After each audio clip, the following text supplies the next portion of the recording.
You guys know I'm always talking about tracking my money. You can't manage what you don't measure. And I use a paid app to do that because I'm kind of crazy.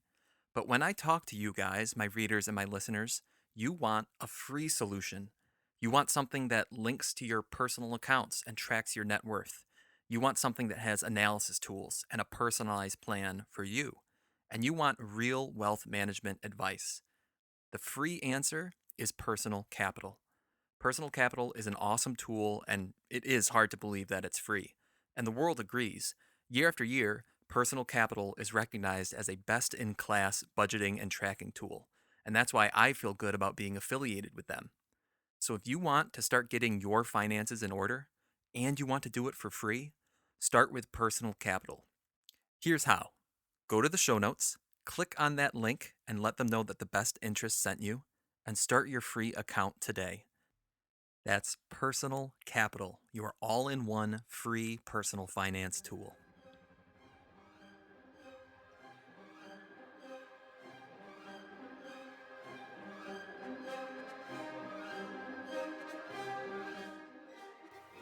Welcome to the Best Interest Podcast, hosted by Jesse Kramer, where we discuss today's best ideas in personal finance and investing.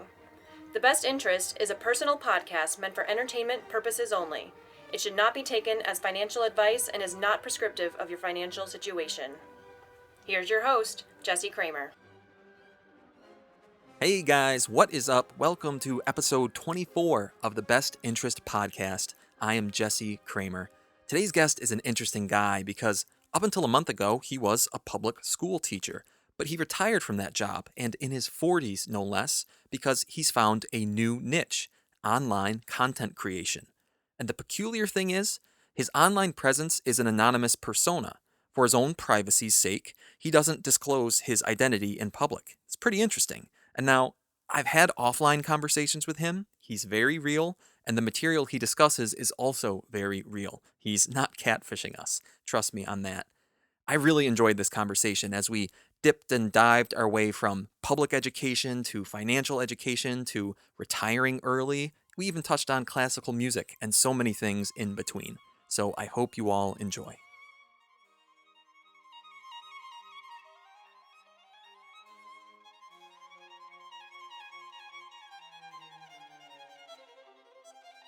My guest today is an entrepreneur and social media maven who goes by the moniker The Art of Purpose, or AOP.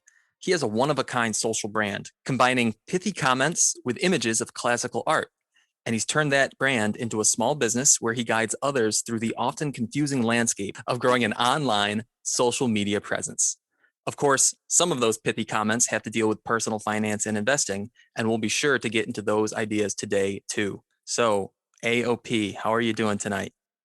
I'm doing great. I'm going to need to look up some of those words that you were just saying right now, but I am doing Pithy, yeah. fantastic. Yeah, yeah. Oh my God. I hope that's a compliment. It Thanks for is. having me on tonight.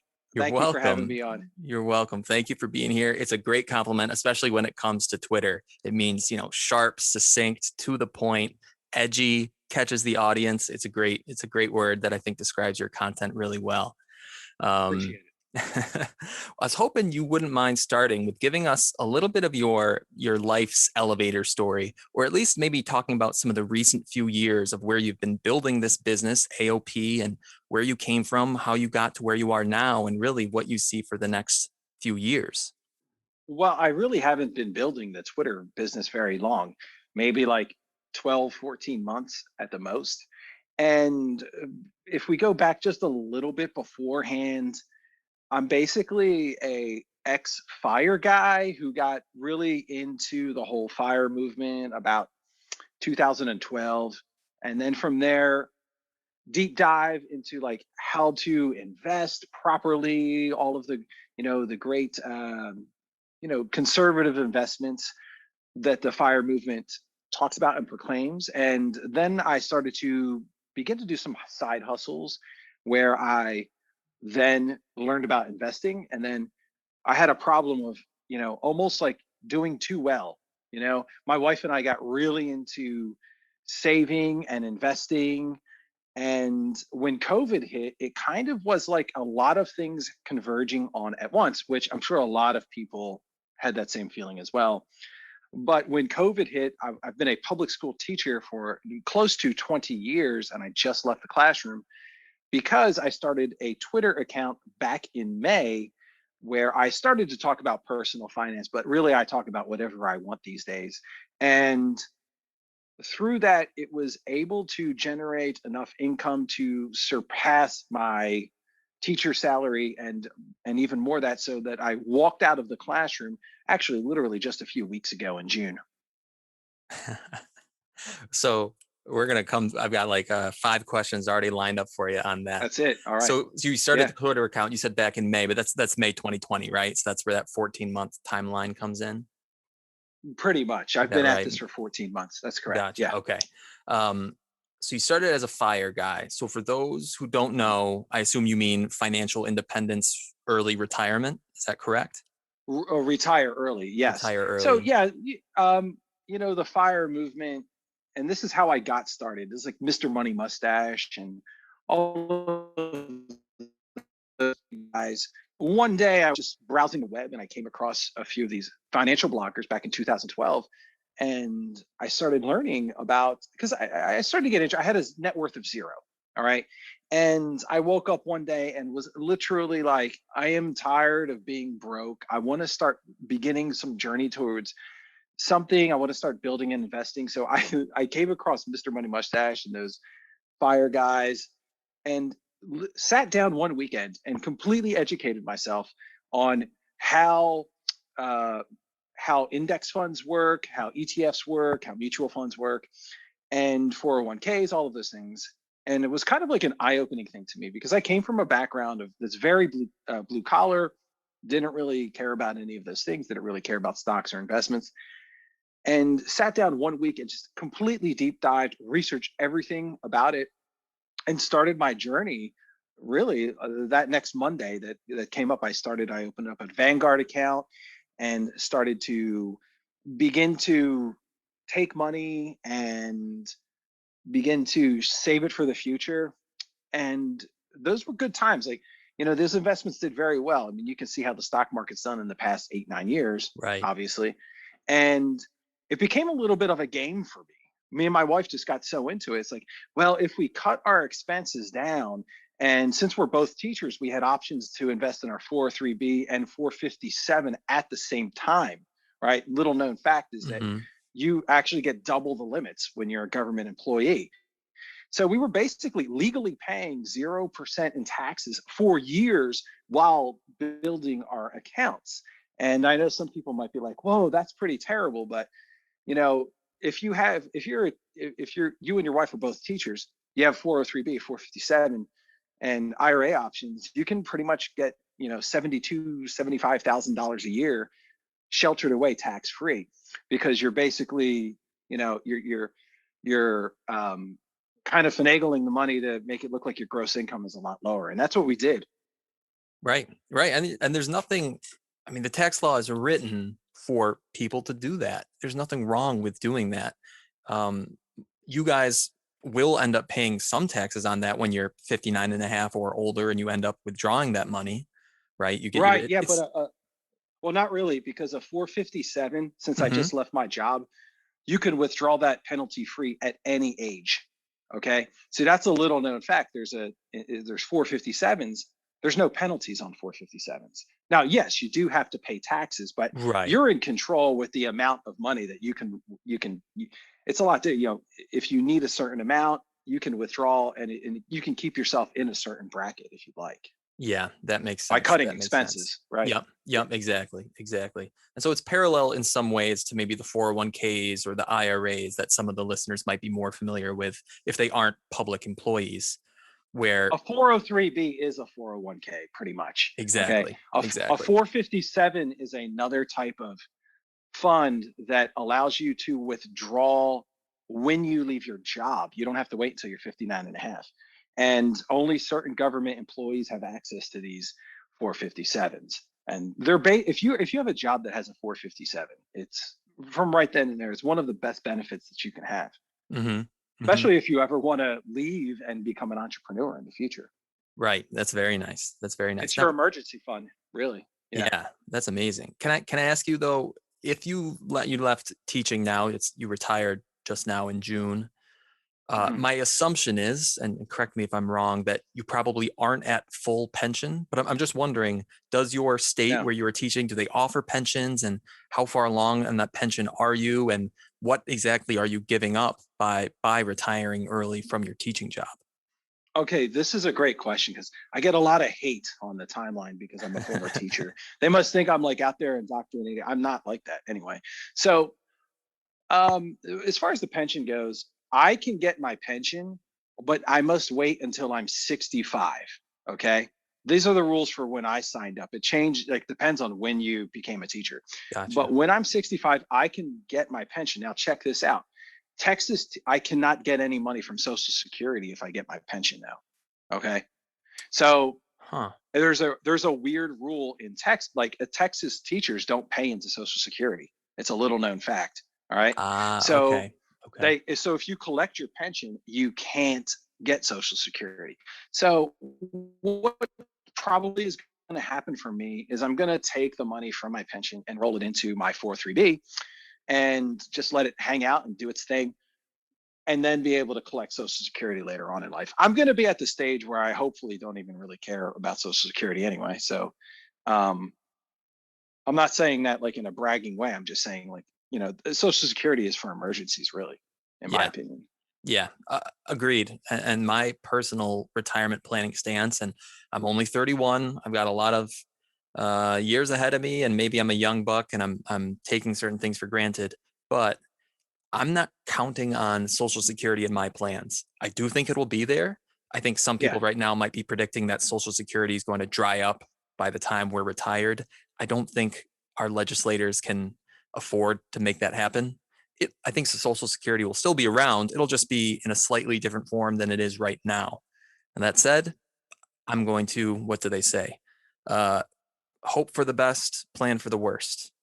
I'm planning for the idea that it might not be around and I'll still be okay. I'm relying on myself for that. It sounds like you're doing something similar. Absolutely. I think that's the wise way to approach it. If it's there, that's excellent. If it's Right. not, well, then I have other stuff going on. Yeah. Yeah. Exactly. No, that's perfect.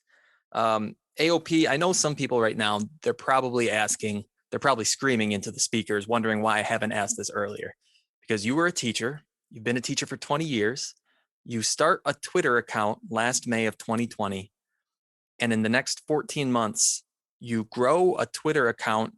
Not only do you gain followers, but somehow you've monetized this Twitter account to the point where it's actually replacing your teacher's income.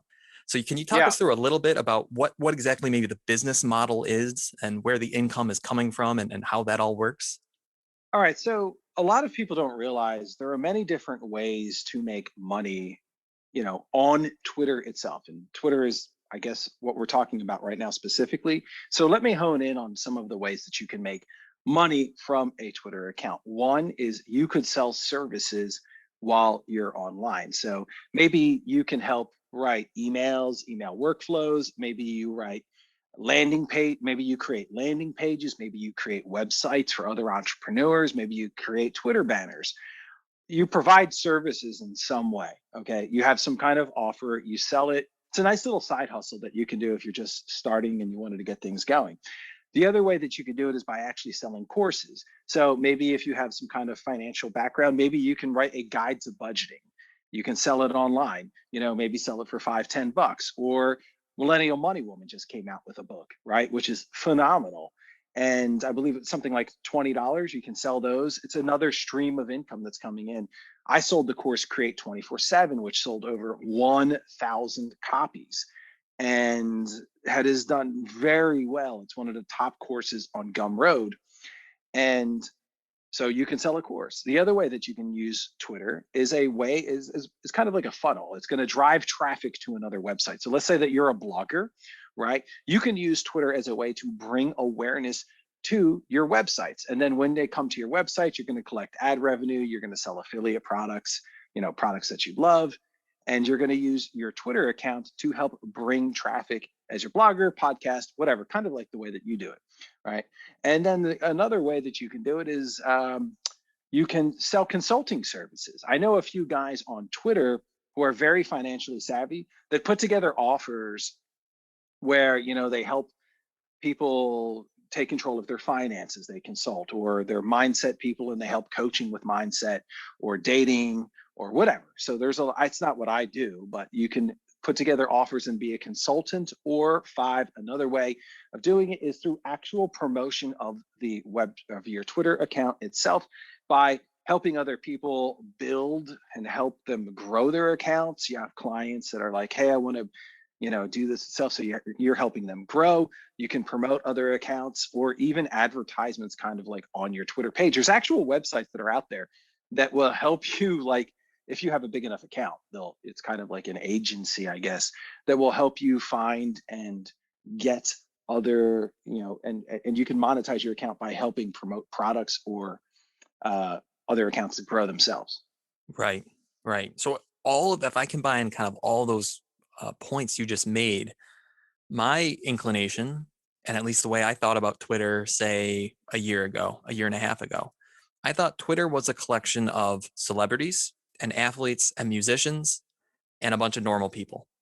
And the normal people, they follow the celebrities, they catch up on whatever the celebrities are doing. Maybe normal people follow news organizations or their favorite sports teams. Okay, you follow along with what your favorite sports team is doing. But what you've just presented, and what maybe a lot of listeners don't realize, is that there are people who are essentially running businesses on Twitter. And there's this whole business ecosystem on Twitter.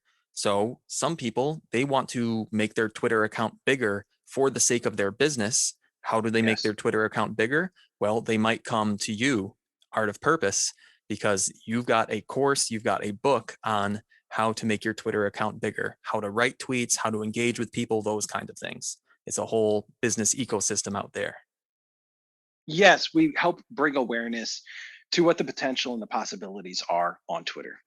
hmm And a few things you mentioned, I just thought I'd point out to listeners. So you mentioned the millennial money woman, Fiona, just wrote a book Mhm. and she was on the podcast. I think she was on episode 13. But if anyone's interested in hearing Fiona speak, she's an amazing speaker with a great message on personal finance and investing. And she was here on the Best Interest podcast. And you also mentioned one thing that I thought I would define. You talked about Gumroad, which has been brought up once or twice here on the podcast before. But my understanding of Gumroad is it's a website that will host your digital products, and it's really a marketplace so that people can come in and buy your digital products, so that it gives you a place to sell, whether it's a book or a course or a membership or music. Does that accurately capture Gumroad? It does, and it's probably the most trusted server, so a lot of people use it. But you can sell these products on your own website if you'd like. I know many people, so they're really, people trust it because it hosts so many big creators' products. But there's nothing stopping me from putting my own courses on my actual own website. So, Gotcha. Okay. And but and I understand what you mean. I'll make sure to put some links in the show notes, AOP, for anyone who's interested. But that was so Create 24/7. That's the name of your course. Is that right? Right. And then you also mentioned Yes. in there, I think, was it Masterclass? Is the name of is that more of like a ongoing educational program? So the course that we wrote on how to grow your Twitter. So here's what people need to know. If you want to start making money online, you need to start growing. You need to have an audience that is engaged and enjoys your content. And the course Create 24/7 helps people tap into their creative instincts and find out what kind of materials work on Twitter, how to come up with tweets, how to come up with ideas, how to make your tweets look, how to, give you ideas for like templates that you can use to use future tweets, and how to put all of your content out there in an effective manner that's going to help you build an audience. And then potentially you can use it to drive traffic, sell services, or sell products yourself in the future. Our course got so popular, right? Because another known thing is that Twitter is a networking, right? Right. Twitter is a networking platform. Like, we found each other on Twitter, and so many people, you run into people on Twitter, you get to know them, you make a lot of friends. Twitter is best when you're actually networking, connecting with people and making connections. And in my course, I talk about how to network. So in my networking modules, I talk about it, and people were like, hey, you need to form your own community, your own group. There's other communities out there, but we don't like them at all. And we're in there, and you talk about how to network. You know how to network. Can you build a community? And for months, I was like, nope, I'm not building a community. No way, no way. I'm just not doing it. And finally, I caved in around March or early April and said, okay, fine, we're going to build a community. And now we have over 200 members in our masterclass community, which is kind of a community based around the course. So if you have any questions for like, how do I put my profile together? How do I put my bio together? Does it look good? Are my tweets looking good? I need some feedback on tweets. We even do ghost writing sessions with professional writers where you can submit drafts and we give you feedback on these tweets. And it's really good for people to get started and really great for people who have been around for a while. So you get to meet a lot of people. We have webinars twice a month with some of the biggest names in social media. Masterclass is literally a community where we network, we meet people, and we all learn from each other. That sounds awesome. So let's say if I were new to Twitter and I want to turn it into a side hustle to make some extra income in some little way, or maybe I've got a small business and I want to raise awareness for my small business. Would you suggest someone starts with Create 24/7 and then from there joins the masterclass? Or how should someone maybe differentiate between the two products? Well, really, like the best way is to get in masterclass because we give you a discount to create 24/7. So if you Gotcha. come into masterclass, that's pretty good. A lot of people will come into masterclass and get the course. It really works out. But if you just want to get a taste of what's going on, and if you're starting from zero and you just want to take it on your own, just get the course. It has guides in there for people who are starting literally from zero followers. I created a brand new account just to go through the motions of learning and building an account from zero followers. So if you're brand new and you don't know where to get started, Create 24/7 really is the best place to start. And if you want some people to help you out and join a community on the side, if you want to get in masterclass as well, hop in. We'd love to have you there. Cool. Very cool. And yeah, so listeners, I will make sure to get some links from AOP and put them in the show notes if anyone's interested. AOP, let's switch back over to maybe some more personal finance and investing stuff because I do want to pick your brain since you've really been thinking about FIRE for Yeah. the last 10 years. One thing that I'm interested in is getting into schools a little bit, helping to teach there. Both my parents were actually teachers. Right. But when you were a teacher, what did you see in terms of financial education in the schools? And if you could, what would you change about what you saw there? Yeah, I was just asked this. I was in another interview this morning, was asked the same question. Okay. And I just think that people have just no idea what's going on in the schools right now. The schools are an absolute mess. They are in such bad condition that I don't even know if that like I get it that personal finance and entrepreneurship, these things should be taught, but schools are in such a fundamentally bad position right now. They can't even get the basics right. So that the problem with our schools and public schools are really societal problems that are starting at home. And that's why I had a viral tweet that had something like 20,000 likes. If I had one piece of advice for you, it's to homeschool your kids. Hmm. And the public school situation right now is dire. It's worse than people can imagine. And we need to there's the problems aren't just like, hey, we need to tweak a few classes and introduce this curriculum. It's far beyond that. So you're saying it's just a problem of now.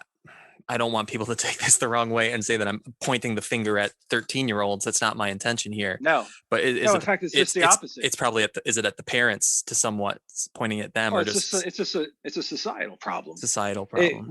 What you're asking for the schools is absolutely ridiculous. You're Right. asking them to be the parents. You're putting in. None of it is possible.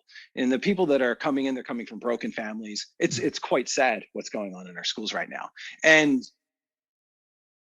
it goes. I just think people are like, I get questions like this all the time. AOP, what would be this magic pill that you can give the schools and fix it one tweak? Or there is no one tweak.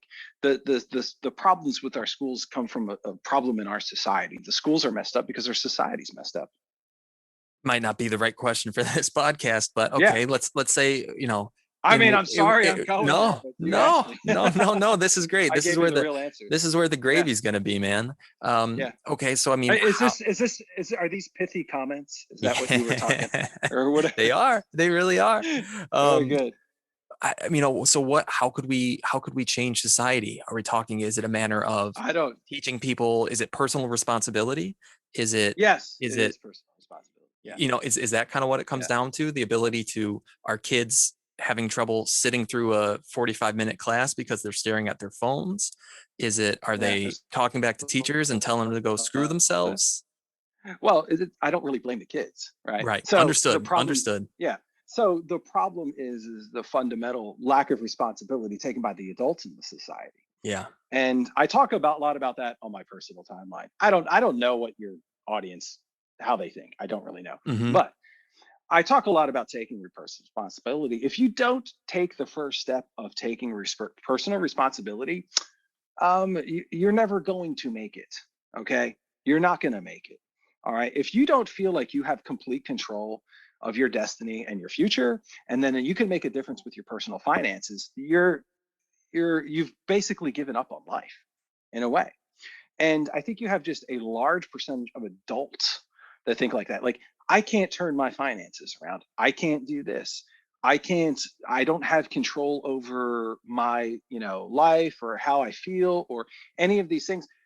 And when they feel like they have a lack of no control over their destiny, they basically give up. And then you have a lot of their kids coming into the school, and the parents aren't doing any of their job at home. They basically just punt their duties to the teachers, and it just creates an environment where teachers can't teachers can't do all of it. Most of them are ill-equipped in the first place to be able to do something like that.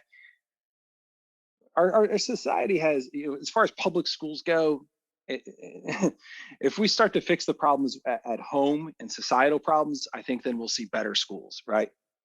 Like, you need to go to the root cause. Yeah. Agreed. 100% agreed. As I mentioned earlier, both my parents were public school teachers for 30 odd years in rural upstate New York, Right. where, some parts of, some of the suburbs up here are nice, but they did not teach in nice suburbs by any means.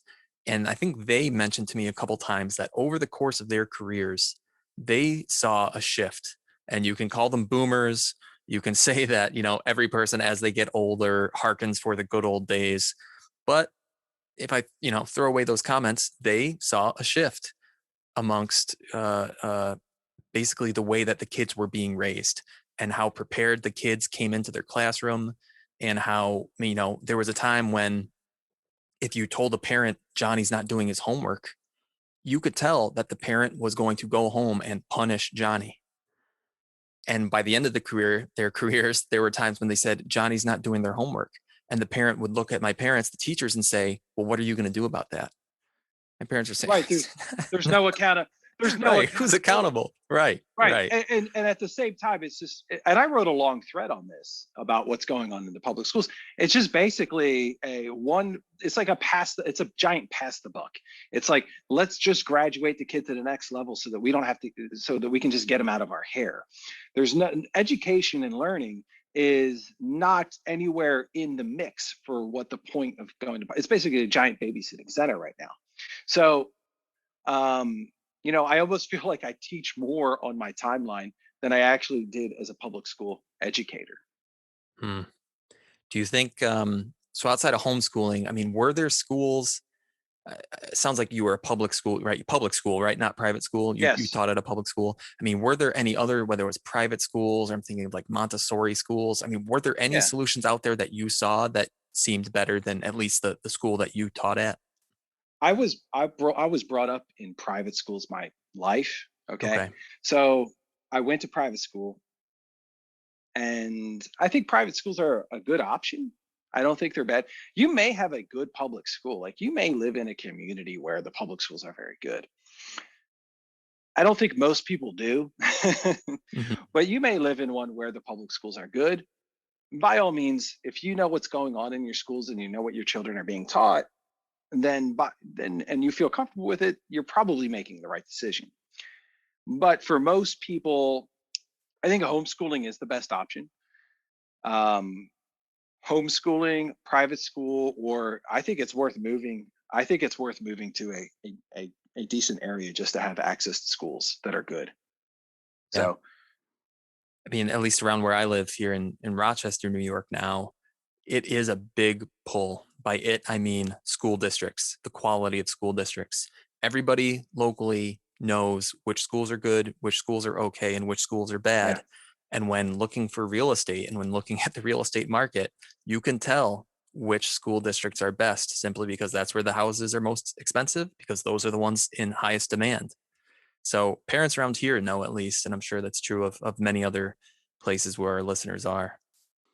All right, AOP. So as an entrepreneur, and now that you're a business owner, so you're not collecting a paycheck from the school, now essentially you're collecting your own paycheck. How have your views on the world of money changed, in well, this 14 months? well, it's hard to pinpoint like one particular idea, but I'm more open to the fact that there are many ways to become financially independent. Where before I used to believe that, well, you go out, you get the college degree, you get the 9 to 5, you save, be prudent, you'll get your rewards. It's that easy. But I have much more of a respect for all different kinds of entrepreneurs and people who are pursuing the path to financial independence in many different ways. At the end of the day, it just matters that you raise your net worth, generate some cash flow, and you know become cognizant over how much you're spending and how much you're earning. Right. So you're saying, I mean, if you had to go back and do it all over again, would you have taken the same path of college education, I assume master's degree if you're a teacher, and Right. then Mhm. and then, working that 9 to 5 teaching job for 20 years? Or if you could go back, do you think you would have maybe taken a different course from the get-go? Well, knowing what I know now, I mean, it would be a breeze to, yeah. So obviously, yeah. So you would have gone back and you would have invented Twitter if you could. Yeah, I mean, I don't like playing that game because life Yeah, is about, it's just, a lot of times I get asked, would you change anything about your life? And the answer is no. But right.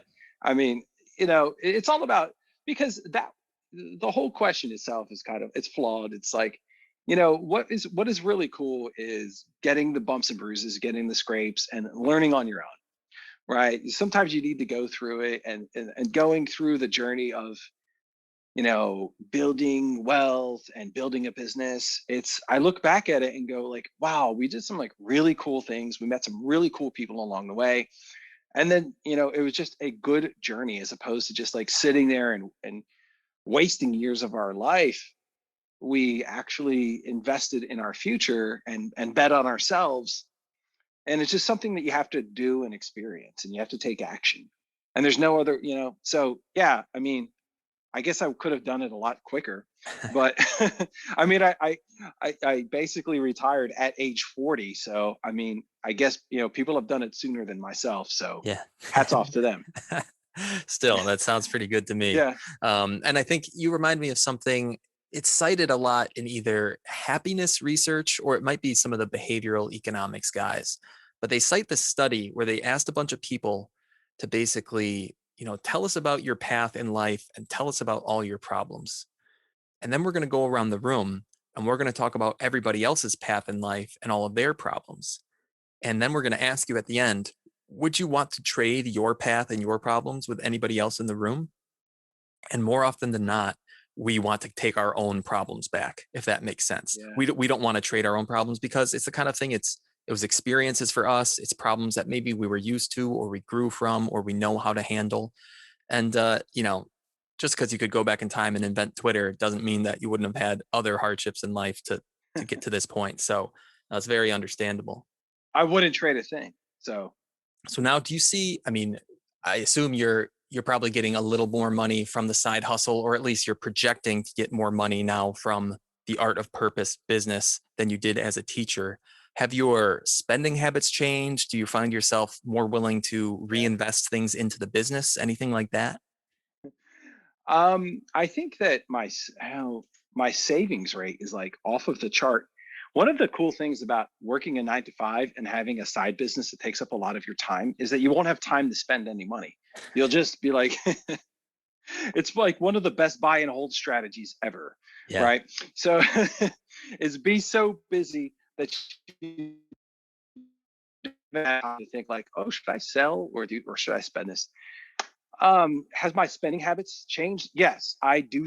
I have over a 7 figure net worth. Okay. All right. Hmm. So once I actually hit that, so I was very hardcore. Like my one of the first things that I did was when I wanted to gain wealth, I used to have this no, I had a Mustang convertible GT back in 2012, 2013. And I started to get really into all of the personal finance part. And I was like, wait a second, I had this car. It's just way too expensive. I sold it and I traded it in for a Nissan Leaf. Okay. And my justification was this: if I have a net worth of close to zero, why should I be driving a car like this? So I took extreme measures to cut my expenses down, and I mean, that's really like, if you're going to go do this, go all in. Okay. And once I hit a 7 figure net worth, I decided to treat myself and I bought myself a Toyota RAV4 brand new.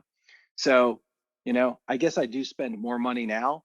I live very comfortably, you would say, but I don't, I try not to get joy from consuming goods. You know what I mean by that? Absolutely. I try to find joy like in the simple things in life, like spending time with my family, creating art, um, talking with people, networking with people, going on podcasts. Like all of this is fun to me. It's a lot more fun than buying myself some new shiny object or sitting down in front of a TV and watching Netflix or some boring show for 6 hours in a row. Because they're all boring, really, honestly. At the end of the day, they are. Now, a few things there I wanted to touch on. The story of having an expensive car and then finding out about fire and selling it. That is just like the Yeah. story of our mutual friend Steve Adcock, and Oh he yeah, he it was is. here He's on my buddy. Yeah. episode 16 of the Best Interest podcast, telling us the story about his car and his motorcycle, and walking out into the garage one day and looking at the stuff out there and saying, "I need to change. I need to get rid of this stuff." Um, Yeah. the sec Exactly what I did. I mean, it's a great turning point. It's an important turning point, really, for anyone looking to turn that corner on their journey to financial independence. Um, Now, great minds think alike. I too drive a Toyota RAV4. I'm along with, I'm sure, like 4 other million people here in the U.S. But Yeah. great quality car. I did want to touch on one thing, AOP. You mentioned not finding fulfillment, or essentially avoiding consumerism because you don't find fulfillment in consumerism, in consumer purchases. And you're not alone there, right? That's backed up by well-proven psychological research that I've cited in my writing a few times. That, simply put, people don't get joy from buying stuff, at least for themselves. They don't. They don't. They're hedonistic adaptation is a real thing. Right. So Totally. yeah. um, People do get joy from buying goods for other people, from buying experiences like going on trips, or taking your kids to the movies, giving to charity. But buying consumer goods for yourself is, like you just mentioned, right? The hedonic treadmill. You're always going to be chasing that next thing that you want to buy. The next thing you know, you're going to be broke. Right. I buy things for a reason. That doesn't mean I'm not much of a penny pincher these days anymore. So, like, if I see a nice shirt and I like it, I buy it. Okay. But I don't sit there and think, like, I need to get this one particular thing. It's going to make me so happy. Like, I need this new Xbox or PS5 so that I can go out and play this game. I just don't think like that. To me, life is much more fun to actually like I'd rather play the video game of life than some 60 $70 or like $500 box that's going to create this virtual reality. Like, why spend my time doing that? It seems like a time sink. as opposed to like actually like get out there and build a business. Like view life as a game, level up in it, you know? Yeah, it's amazing. You're definitely not the first person to mention that. I'm trying to think of who I was just talking to last week. Oh, I know who it was. It was Dan Coe. It was Dan Coe mentioned Oh gamifying yeah. life and setting goals for yourself, just like you might set levels in a game. I played a lot of games growing up as a kid. I don't play a lot of games anymore, but I do look back on those days of playing games, whether it's board games, card games, video games, and thinking having that gamer mindset of, level up, build something new, grow whatever you're doing, grow your character in the game. Well, now I'm growing my blog and my small business on the side. And I'm getting that same kind of feedback that I did from the game. And I think it's a lot of fun. I think if those games have one, good point, I think everybody should play them maybe like once in their life. Sit down and like understand that what you do, like take a quest, right? And you go take the quest, you gain experience, and then your character levels up in the particular attributes that the quest helped them level up in. So just think of life the same way. Whatever adventures that you decide to take and embark on, you're going to see some kind of direct benefit in return. Do you have any ideas what the next level of the art of purpose is going to be? We're going to probably, what we're going to do is we're going to focus a bit on masterclass in the future, our community, and we're actually coming up with free courses and free materials for masterclass themselves. So I think sometime this weekend or next week, we're going to release just a really cool, quirky book for the masterclass community, and it's going to be available for purchase. And probably like farther down the road, we will release some kind of courses or materials on how to accumulate wealth, how we talk about wealth, and how we might do something in the personal finance uh, genre in the future. I'm not ruling that out. Very cool. I'm excited to see what's happening. Yeah, the personal finance side, especially. Um, Now, AOP, before we go into the rapid fire questions at the end, I did have a real quick art question for you, and Yeah. you can take it or leave it. Obviously, we can edit this out if need be. But for the average listener who perhaps has never gone to a museum or never has paused to consider art in their lives, what would you say to them, or what might you suggest they do to dip their toe in the world of art? Because art is such a center pillar of your brand. Well, really, all they need to do is is start listening and watching it. So if you're interested in learning more about, I mean, there really is no barrier. Like if you want to learn about classical music, hop on Spotify, start listening to Mozart, right? There's nothing out there that's stopping you from doing it. Um, take in mind that art created 200, 300 years ago was for definitely different purposes for than today.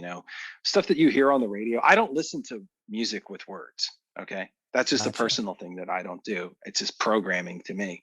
So music with words and stuff that you hear on the radio, it's just there to be catchy, and it's consumable. It's just another form of a consumable product. It's there to stick in your mind, so it gets in your mind, and then you want to keep listening to it again and that station again. So really, if you want to listen to like art that has like a purpose and like connects and like tries to convey some really great ideas, start listening to classical music. Start listening to some of the greats. I mean, it's not hard. Go out there and start to consume art that actually has some meaning behind it. Like, if you listen to Beethoven, or you have to think about it. Their lives are so memorable and so great. Like he wrote his last five symphonies while he was partially deaf or completely deaf at the time. Like there was something behind his music, like his Sixth Symphony is about getting out in nature and the beauty of nature. So when you listen to his music, you're reminded about the beauty of the world.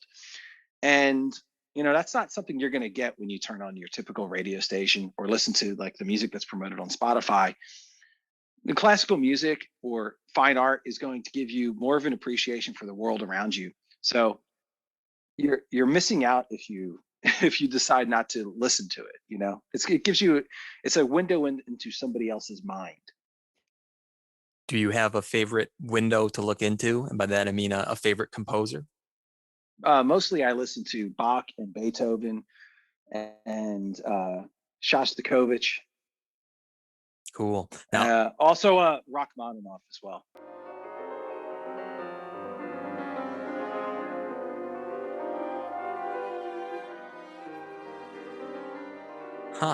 See, I don't know those last two names. I've heard of Rachmaninoff.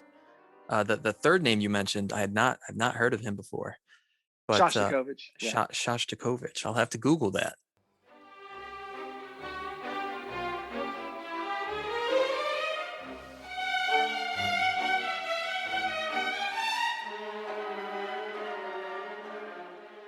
Now, I don't know, AOP, if you've listened to any episodes of this podcast before, but the intro music is Ride of the Valkyries by Wagner. Wagner, yeah. The transition Fantastic. music, the transition between segments is Vivaldi's Four Seasons. Oh, which movement? Winter. Oh, it's the best one. It's a little bit from Winter.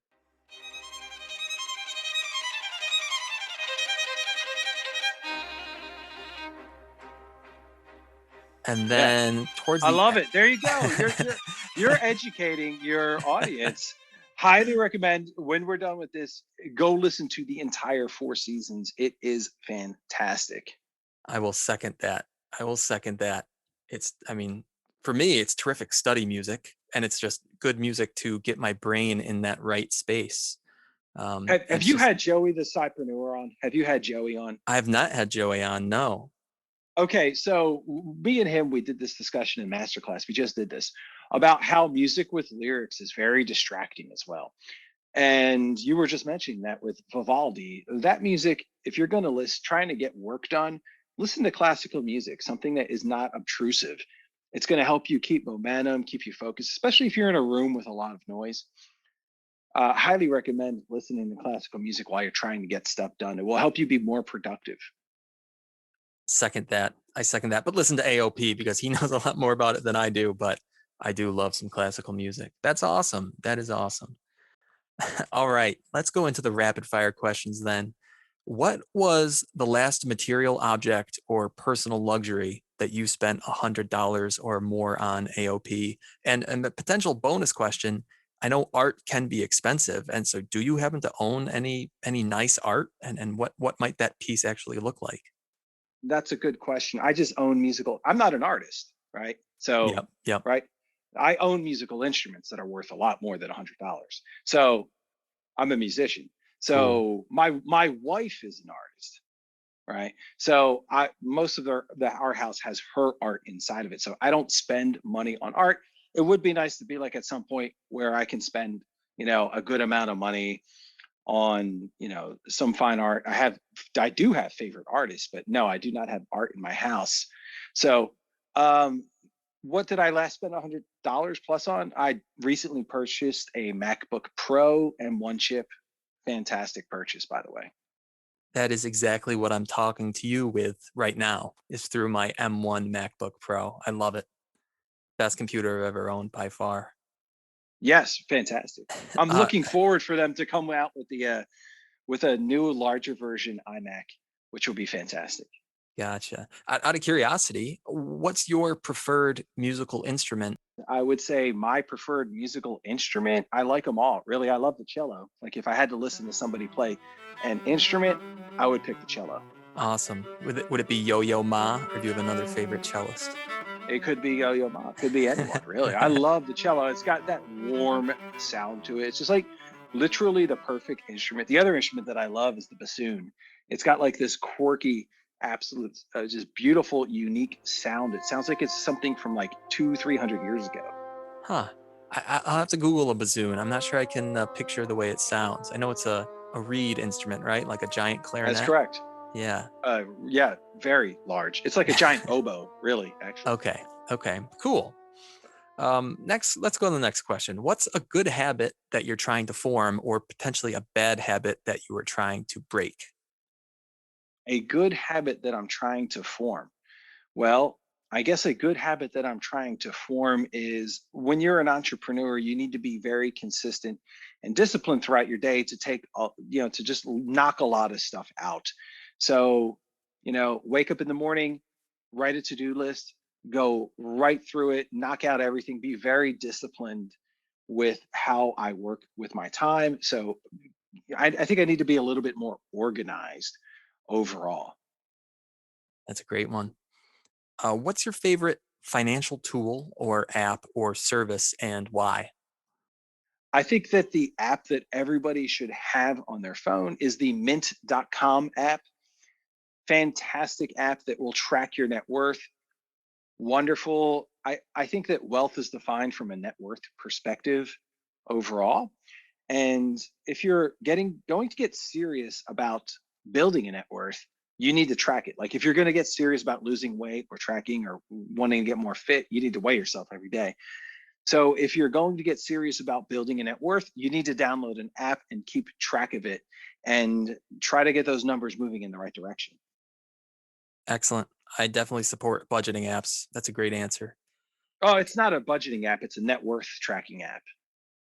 I see. Now, when I used Mint, though, at the You could time, use it for this budgeting, I yeah, guess. Yeah. it was a few years ago, and I think I had some sub. Maybe I was just using it for sub accounts, and I would kind of Yeah. delegate money into various sub accounts. But yeah, tracking.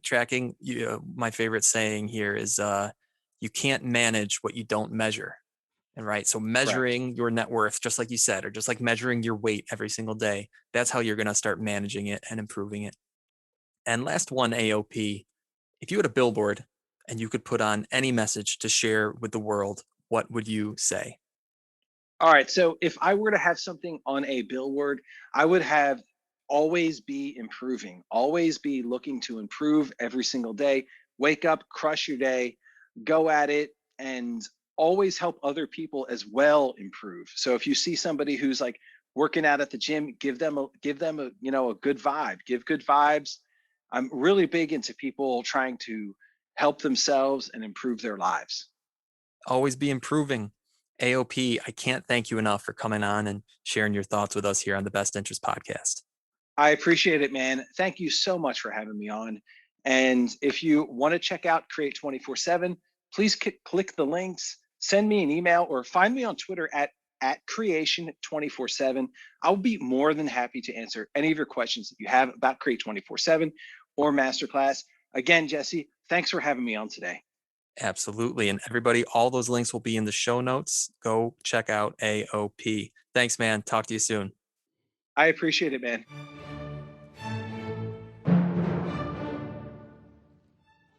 AOP, thank you again for coming on to episode 24 of the Best Interest Podcast. Listeners, if you want to get a hold of AOP or follow him, his Twitter account is in the show notes. And so are the links to his book, Create 24/7, and to his master class. If you want to reach out to me, my email is jesse@bestinterest.blog, or you can follow me on Twitter, where my username is bestinterest_JC. If you found this content valuable and you want to give back, I have 3 options for you, and it's all free, always absolutely free.